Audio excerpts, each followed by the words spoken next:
Today we're going to look at this, a vintage King Seiko, the 56KS.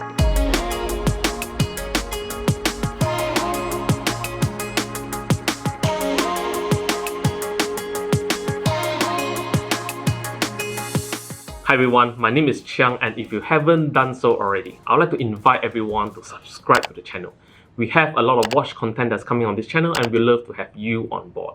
First of all, I would just like to give a big shout out for my friend Kokwai, who has agreed to loan me this vintage King Seiko for review.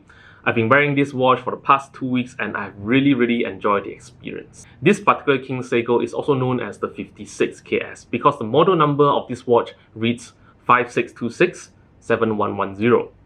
5626 refers to the movement and the 7110 refers to the case shape.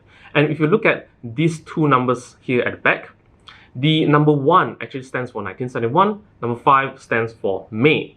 In another word, this watch was manufactured in May 1971, making this watch 50 years old in year 2021. 50 years old. I could hardly believe it because the design of this watch still look very fresh and very new and very modern in our world today. To me, the most outstanding quality of this watch is in this timeless design.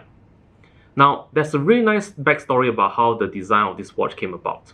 In 1959, Seiko first started their own design team that was led by a man called Taro Tanaka.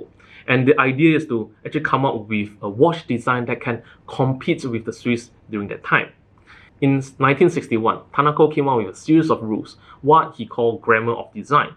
And that became a foundation whereby all Seiko watches design are based on, even until today. And many believe this model over here is the best and purest embodiment of grammar of design. This King Seiko over here, the 56KS, it is not a big watch. It has a case diameter of 36mm and the dial itself is only 30mm. But because of the way it is designed, with this continuous line running from one lug to the other, the watch actually have a bigger presence on the wrist than I anticipated. This 56KS comes with mirror polish finish everywhere. And from the grammar of design point of view, the whole idea is to use these flat mirror finishes to capture and reflect lights and create this beautiful kind of sparkling effect to our eyes, making this watch wears more like jewelry rather than tools. The case is polished, the applied markers are polished, and even the rehault is highly polished, which in turn create this interesting effect whereby it reflects the applied markers on the dial, and that creates almost like an optical illusion that the dial seems larger than it actually is. This mineral crystal over here is flat and it has this chamfered edge around the perimeter, and that creates a sharp angular edge and a visual effect that again looks more like jewelry making rather than watchmaking. And if we really turn this watch around, we'll be able to see this beautiful golden medallion at the back, which is another unique feature of a vintage King Seiko. There are many variations out there. Earlier King Seikos come with this golden shield medallion. This particular one just have the alphabet K and S engraved on it.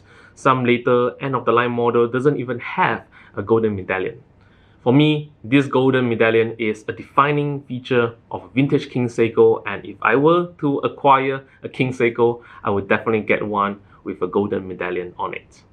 Now, in terms of the condition of the watch, we can see under macro lens that there are a lot of scratches on this watch. And that's okay, because it means that the case of this watch is not polished and it retains that sharp angular look that's really part of the characteristics of this particular watch.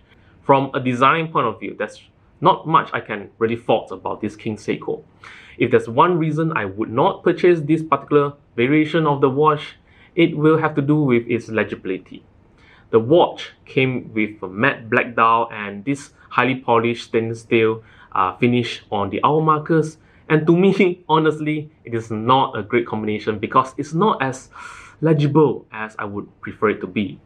Whenever I look at this watch to tell the time, I would always pause for 1 to 2 seconds and my brain trying to work out as fast as I could to tell what time it actually is. So legibility is a small issue here.